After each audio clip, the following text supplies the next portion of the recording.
নমস্কার, আমার গল্প পাঠ আসরে সবাইকে স্বাগত জানাচ্ছি। আজ আমি আপনাদের পড়ে শোনাব শরৎচন্দ্র চট্টোপাধ্যায়ের একটি ছোট গল্প লালু।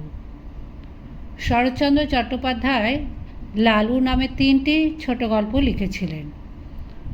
একটি গল্প আমি আগের দিন পড়েছি, আজ আপনাদের দ্বিতীয় গল্পটি পড়ে শোনাচ্ছি। ছেলেবেলায় আমার এক বন্ধু ছিল, তার নাম লালু। অর্ধ শতাব্দী পূর্বে, অর্থাৎ সে এতকাল পূর্বে যে তোমরা ঠিকমতো ধারণা করতে পারবে না। আমরা একটি ছোট বাংলা স্কুলের 1 ক্লাসে পড়তাম। আমাদের বয়স তখন 10-11। মানুষকে ভয় দেখাবার, জব্দ করবার কত কৌশলই যে তার মাথায় ছিল তার ঠিকানা নেই। ওর মাকে রবারের সাপ দেখিয়ে একবার এমন বিপদে ফেলেছিল যে তিনি পা মচকে প্রায় 7-8 দিন খুঁড়িয়ে চলতেন। তিনি রাগ করে বলেন, ওর একজন মাস্টার ঠিক করে দিতে, সন্ধ্যাবেলা এসে পড়াতে বসাবেন, ও আর উপদ্রব করবার সময় পাবে না। শুনে লালুর বাবা বললেন, না, তার নিজের কখনো মাস্টার ছিল না। নিজের চেষ্টায় অনেক দুঃখ সয়ে লেখাপড়া করে এখন তিনি একজন বড় উকিল।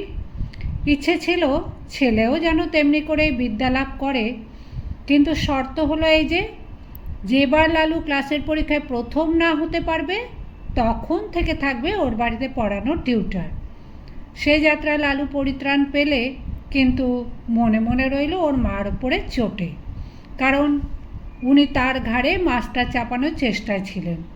সে জানত বাড়িতে মাস্টার ডেকে আনা আর পুলিশ ডেকে আনা সমান। লালুর বাপ ধনী গৃহস্থ। বছর কয়েক হলো পুরনো বাড়ি ভেঙে তেতলা বাড়ি করেছেন। সেই অবধি লালুর মায়ের আশা গুরুদেবকে এ বাড়িতে এনে তার পায়ের ধুলো নেন, কিন্তু তিনি বৃদ্ধ, ফরিদপুর থেকে এত দূরে আসতে রাজি হন না। কিন্তু এইবার সেই সুযোগ ঘটেছে। স্মৃতিরত্ন সূর্যগ্রহণ উপলক্ষে কাশী এসেছেন। সেখান থেকে লিখে পাঠিয়েছেন ফেরবার পথে নন্দরানীকে আশীর্বাদ করে যাবেন। লালুর মার আনন্দ ধরে না, উদ্যোগ আয়োজনে ব্যস্ত। এতদিনে মনস্কামনা সিদ্ধ হবে, গুরুদেবের পায়ের ধুলো পড়বে, বাড়িটা পবিত্র হয়ে যাবে। নিচের বড় ঘরটা থেকে আসবাবপত্র সরানো হলো, নতুন ফিতের খাট, নতুন শয্যা তৈরি হয়ে এলো। গুরুদেব শোবেন। এই ঘরেরই এক কোণে তার পুজো আহ্নিকের জায়গা হলো, কারণ তেতলার ঠাকুর ঘরে উঠতে নামতে তার কষ্ট হবে। দিন কয়েক পরে গুরুদেব এসে উপস্থিত হলেন। কিন্তু কী দুর্যোগ! আকাশ ছেয়ে কালো মেঘের ঘটা, যেমন ঝড় তেমনই বৃষ্টি, তার আর বিরাম নেই। এদিকে মিষ্টান্নাদি তৈরি করতে, ফল ফুল সাজাতে লালুর মা নিঃশ্বাস নেবার সময় পান না। তারই মধ্যে সহস্তে ঝেড়ে ঝুড়ে মশারি গুঁজে দিয়ে বিছানা করে গেলেন। নানা কথাবার্তায় রাত হয়ে গেল। পথশ্রমে ক্লান্ত গুরুদেব আহারাদি সেরে শয্যা গ্রহণ করলেন। চাকর বাকর ছুটি পেলে। সুকোমল শয্যার পারিপাট্যে প্রসন্ন গুরুদেব মনে মনে নন্দরানীকে আশীর্বাদ করলেন। কিন্তু গভীর রাতে অকস্মাৎ তার ঘুম ভেঙে গেল। ছাদ চুঁইয়ে, মশারি ফুঁড়ে তার সুপরিপুষ্ট পেটের ওপর জল পড়ছে। উফ, কি ঠান্ডা সেই জল! শশব্যস্তে বিছানার বাইরে এসে পেটটা মুছে ফেললেন। বললেন, নতুন বাড়ি করলেন নন্দরানী, কিন্তু পশ্চিমের কড়া রোদে ছাদটা এর মধ্যেই ফেটেছে দেখছি। ফিতের খাট ভারী নয়, মশারি শুদ্ধ সেটা ঘরের আর একধারে টেনে নিয়ে গিয়ে আবার শুয়ে পড়লেন। কিন্তু আধ মিনিটের বেশি নয়, চোখ দুটি সবে বুঝেছেন, অমনি 2-4 ফোঁটা তেমনি ঠান্ডা জল টপ টপ টপ টপ করে পেটের ঠিক সেই স্থানটির ওপরেই ঝরে পড়ল। স্মৃতিরত্ন আবার উঠলেন, আবার খাট টেনে অন্য ধারে নিয়ে গেলেন। বললেন, ইহ, ছাদটা দেখছি এ কোণ থেকে ও কোণ পর্যন্ত ফেটে গেছে। আবার শুলেন, আবার পেটের ওপর জল ঝরে পড়ল। আবার উঠে পেটের জল মুছে খাটটা টেনে নিয়ে আর একধারে গেলেন। কিন্তু শোবামাত্রই তেমনই জলের ফোঁটা আবার টেনে নিয়ে আর একধারে গেলেন, কিন্তু সেখানেও তেমনি। এবার দেখলেন বিছানাটাও ভিজেছে, শোবার জো নেই। স্মৃতিরত্ন বিপদে পড়লেন। বুড়ো মানুষ, অজানা জায়গায় দৌড় খুলে বাইরে যেতেও ভয় করে, আবার থাকাও বিপজ্জনক। কি জানি, ফাটা ছাদ ভেঙে হঠাৎ মাথায় যদি পড়ে। ভয় ভয় দৌড় খুলে বারান্দায় এলেন। সেখানে লণ্ঠন একটা জ্বলছে বটে, কিন্তু কেউ কোথাও নেই, ঘোর অন্ধকার। যেমন বৃষ্টি তেমনই ঝোড়ো হাওয়া। দাঁড়াবার জো কি?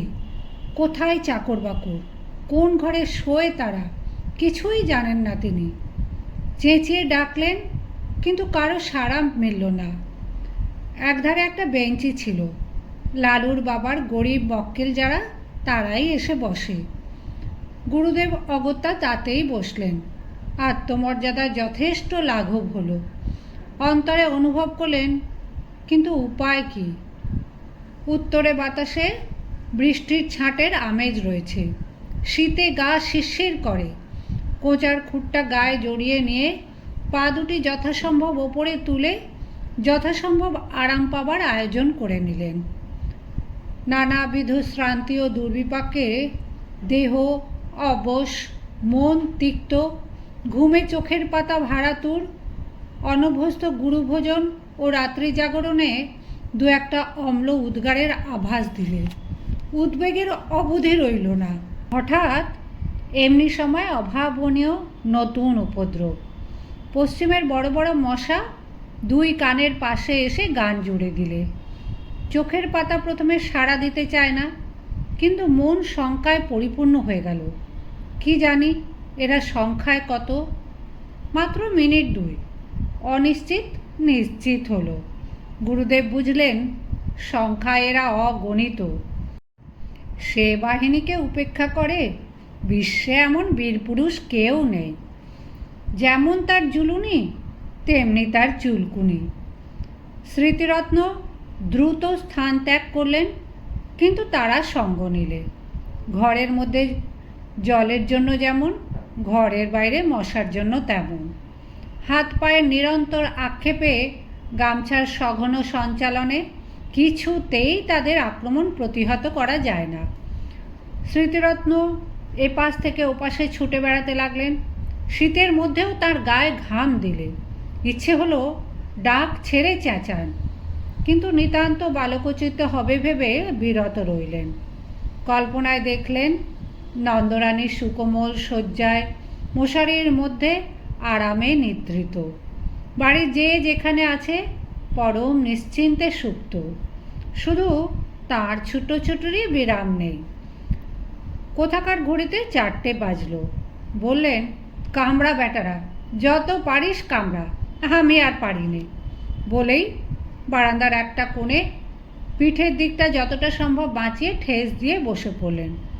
বললেন, সকাল পর্যন্ত যদি প্রাণটা থাকে তো এ দুর্ভাগা দেশে আর না। যে গাড়ি প্রথমে পাবো সেই গাড়িতে দেশে পালাবো।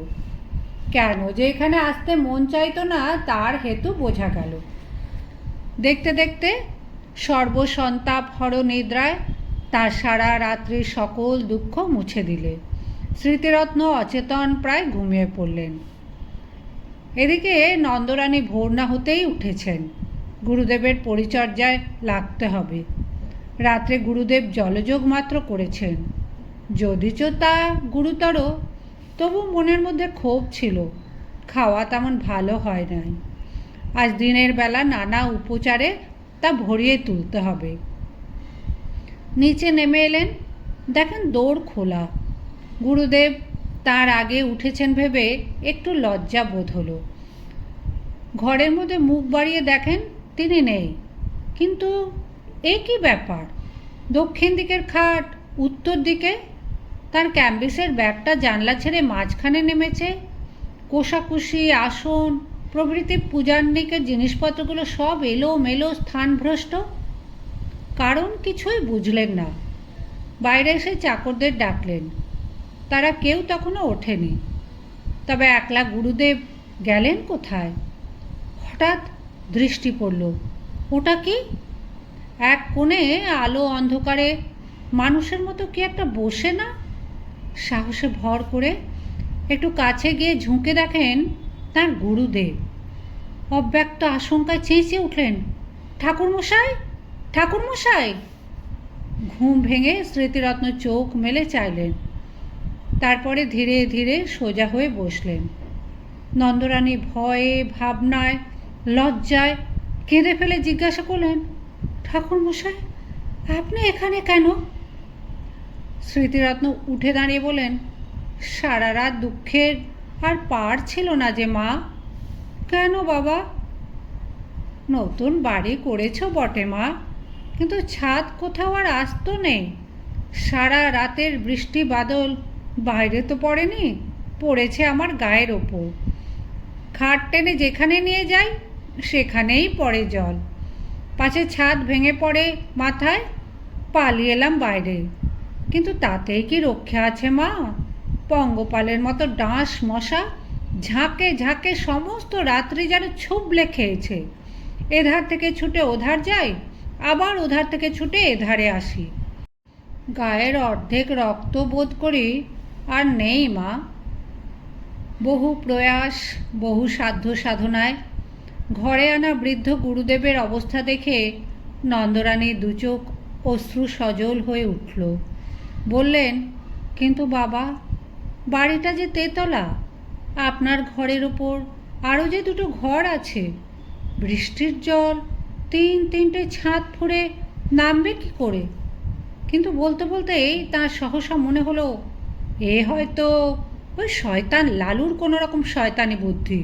ছুটে গিয়ে বিছানা হাতড়ে দেখেন মাঝখানে চাদর অনেকখানি ভিজে এবং মশারি বেয়ে ফোঁটা ফোঁটা জল ঝরছে।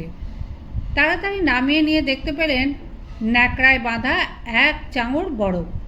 সবটা গলেনি, তখনও এক টুকরো বাকি আছে। পাগলের মতো ছুটে বাহিরে গিয়ে চাকরদের যাকে সম্মুখে পেলেন চেঁচিয়ে হুকুম দিলেন, হারামজাদা লেলো কোথায়? কাজকর্ম চুলোই যাকগে, বজ্জাতটাকে যেখানে পাবি মারতে মারতে ধরে আন। লালুর বাবা সেইমাত্র নিচে নামছিলেন। স্ত্রীর কাণ্ড দেখে হতবুদ্ধি হয়ে গেলেন। কি কাণ্ড করছো, হলো কি? নন্দরানী কেঁদে ফেলে বলেন, হয় তোমার ওই লেলোকে বাড়ি থেকে তাড়াও, না হয় আজই আমি গঙ্গায় ডুবে এই মহাপাতকের প্রায়শ্চিত্ত করব। কি করলে সে? বিনা দোষে গুরুদেবের দশা কি করেছে চোখে দেখো সে। তখন সবাই গেলেন ঘরে। নন্দরানী সব বললেন, সব দেখালেন। স্বামীকে বললেন, এই দোষী ছেলেকে নিয়ে ঘর করব কি করে তুমি বলো? গুরুদেব ব্যাপারটা সমস্ত বুঝলেন। নিজের নির্বুদ্ধিতায় বৃদ্ধ হা হা করে হেসে ফেললেন। লালুর বাবা আর একদিকে মুখ ফিরিয়ে দাঁড়িয়ে রইলেন। চাকরা এসে বলে, লালুবাবু কোঠি মে নেহি হ্যাঁ।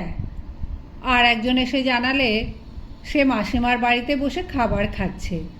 মাসিমা তাকে আসতে দিলেন না। মাসিমা মানে নন্দর ছোট বোন। তার স্বামীও উকিল, সে অন্য পাড়ায় থাকে। এরপরে লালু দিন 15 আর এ বাড়ির ত্রিসীমানায় পা দিলে না।